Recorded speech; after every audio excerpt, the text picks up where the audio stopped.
In China's vast and rapidly evolving economy, where industries boom and cities expand at an incredible pace, a quiet but vital force powers the nation's food supply. Often unseen and unacknowledged by the average consumer, yet absolutely critical to the nation's stability: soybean meal. This unassuming ingredient is the bedrock of a complex system. While most think of soybeans as tofu, a staple in Asian cuisine, or soy sauce, a ubiquitous condiment found in kitchens worldwide, their real impact, their true significance, lies in their role as the main ingredient in animal feed, the unsung hero of China's protein production.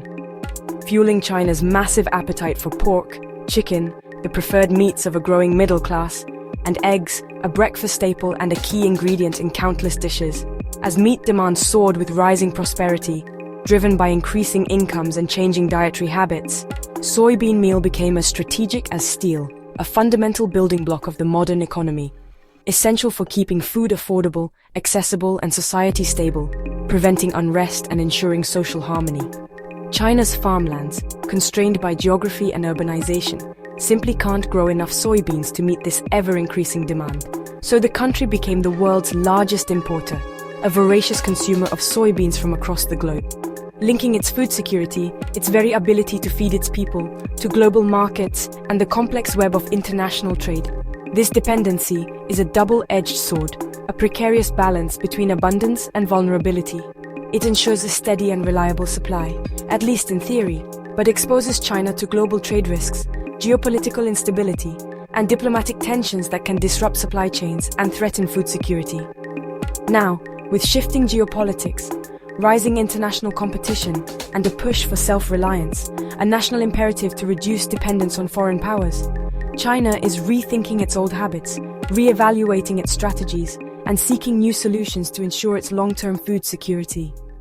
The government is actively seeking new partners, diversifying its sources of supply, and exploring new and innovative ways to secure its food supply, from investing in domestic soybean production to developing alternative protein sources. A recent trial shipment from South America, a new and potentially significant source of soybeans, signals a profound change, a potential shift in the global balance of power in the soybean trade. This single event, seemingly insignificant on the surface, could reshape how China, and by extension the world, feeds itself in the decades to come. The story of soybean meal, this humble yet vital ingredient, is in essence the story of China's modern food security, a narrative of growth, dependence, and the ongoing quest for self-sufficiency. For years, China's strategy was simple: import whole soybeans, not processed meal. This supported a vast domestic crushing industry, creating jobs and letting China control the transformation into animal feed and cooking oil. By processing at home, China buffered itself from price swings and kept value-added profits inside its borders. Hundreds of cargo ships delivered soybeans to Chinese ports, feeding a system that made China the world's top soybean importer. This gave Beijing leverage over global prices, but also created a risky dependency on steady bean flows from abroad. Any disruption, bad weather, trade disputes, or politics could threaten feed supplies and idle expensive factories.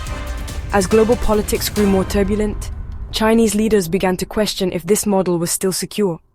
The vulnerabilities of relying on raw bean imports became impossible to ignore.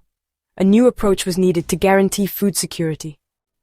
The global soybean trade has long been dominated by the US and Brazil, with China as their biggest customer. American and Brazilian farmers planted soybeans knowing their harvests would feed China's livestock. The US led the trade for years, but Brazil's rapid expansion and Chinese investment in its infrastructure shifted the balance. China's demand created a seasonal rotation: US beans after the American harvest, Brazilian beans after the southern hemispheres. This duopoly concentrated risk. China's food security depended on just two countries. The 2018 US-China trade war exposed this vulnerability, forcing China to rely almost entirely on Brazil and driving up prices. The lesson was clear. Over-reliance on two suppliers was a strategic liability. China needed more options to protect its food supply. Diversification became a top priority. The search for new partners began. In June 2024, China quietly imported its first commercial shipment of processed soybean meal from Argentina. Unlike previous imports of raw beans, this was ready-to-use animal feed, a major policy shift. Argentina, the world's top exporter of processed meal, had long been locked out of China's market by regulations favoring domestic crushers. This trial shipment is a test. Can direct imports of processed meal make China's supply chain more resilient? If successful, it could reshape China's food security strategy and reduce dependence on the US and Brazil. The move signals China's willingness to trade some domestic industry benefits for greater supply diversity. It's a direct response to recent global disruptions and a step toward a more flexible supply network. The Landmark Shipment was orchestrated by COFCO, China's state food giant, and Vicentin, a leading Argentine exporter. 24,000 tons of high-quality meal arrived at Fangcheng port, backed by a new protocol signed by both governments.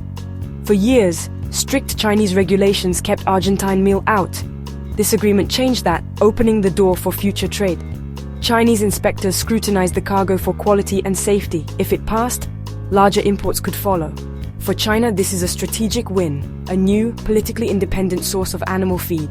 For Argentina, it's a breakthrough into the world's largest feed market, promising economic growth. The deal could become a model for future South American partnerships. Both countries stand to benefit from this new trade route.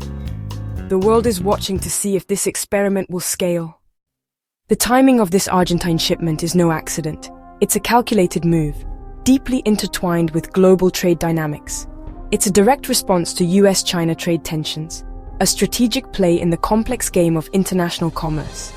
These tensions have reshaped trade routes and forced nations to reconsider their dependencies. Tariffs on US soybeans implemented as part of the trade war created a significant disruption in the global market. This forced China to confront its reliance on a geopolitical rival, highlighting vulnerabilities in its supply chain. This is especially critical for a vital food input like soybeans, essential for feeding its massive population and livestock. Diversifying suppliers became urgent, a matter of national food security and economic stability. And Argentina, with its huge meal exports and established agricultural infrastructure, was the logical and readily available choice. This move also fits China's broader strategy of building alliances in the global south, fostering stronger economic partnerships with developing nations. It's about strengthening ties with developing nations through mutually beneficial trade agreements and collaborative projects. By opening its market to Argentine meal, China sends a diplomatic message, a signal of cooperation and shared prosperity. This partnership brings real economic rewards to both nations, fostering growth and stability in their respective economies. The decision to import processed meal, not just raw beans, represents a significant shift in China's import strategy. This marks a shift in priorities. Food security now trumps protecting every domestic industry, showcasing a pragmatic approach to national needs. If importing finished meal is safer or more efficient, China is ready to adapt, prioritizing the stability and reliability of its food supply. The pivot to Argentina is about building flexibility and resilience in an uncertain world, ensuring access to essential resources regardless of geopolitical shifts. It's a pragmatic, strategic evolution, driven by the need for stability and security in a rapidly changing global landscape. China is building a food supply chain that can't be easily disrupted, a robust and diversified network designed to withstand global shocks and ensure long-term food security. China's move to import Argentine meal will shake up the global agricultural economy. Domestically, Chinese crushing plants face new competition, which could lower feed prices but squeeze profits and force industry consolidation. For Argentina, access to China's market could transform its economy, boosting exports and jobs in its processing sector. US farmers face a shrinking share of the Chinese market, while Brazil's role as a supplier is complicated by Argentina's rise. Globally, new trade routes for processed meal could alter shipping and pricing and investment patterns. The shift highlights a trend. Countries are diversifying supply chains to reduce geopolitical risk. Other nations may follow China's lead, seeking new partners for critical imports. The Argentine Trial is a small step with the potential for major realignment in global trade. The world's agricultural map is being redrawn. The stakes are high for everyone involved. Experts closely analyzing the situation see China's move as a smart and calculated risk management strategy.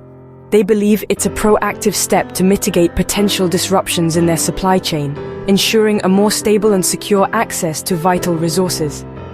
Adding Argentina to the equation gives Beijing more options and greater flexibility in sourcing essential commodities. This diversification is key to weathering unforeseen challenges in the global market. If US or Brazilian supplies falter due to weather events, geopolitical tensions, or other unforeseen circumstances, this strategic move provides a buffer against potential shortages. It's not about replacing old partners overnight, but about strategically diversifying their sources. It's about building supply chain redundancy and creating a more robust and resilient network that can withstand global shocks. This approach minimizes vulnerabilities and ensures a consistent flow of goods. However, China's domestic crushing industry, a significant economic player, faces real challenges with this new dynamic. Cheaper Argentine meal, flooding the market, could threaten profits, reduce production, and potentially lead to job losses within the domestic sector. Beijing must carefully balance the need for food security and affordable supplies with protecting a powerful domestic sector that contributes significantly to the nation's economy and employment. Most expect a gradual increase in meal imports, allowing the domestic industry to adapt, not a sudden flood that could destabilize the market and disrupt the existing balance. For Argentina, the opportunity to tap into the Chinese market is huge, representing a significant boost to their agricultural sector. But so is the pressure and responsibility that comes with supplying such a demanding market. They must consistently meet China's strict standards for quality and safety and deliver reliably, on time, and in the agreed-upon quantities. Success could open a multi-billion-dollar trade route, solidifying Argentina's position as a key supplier. Failure to meet these expectations would quickly close the door, potentially damaging their reputation and future prospects.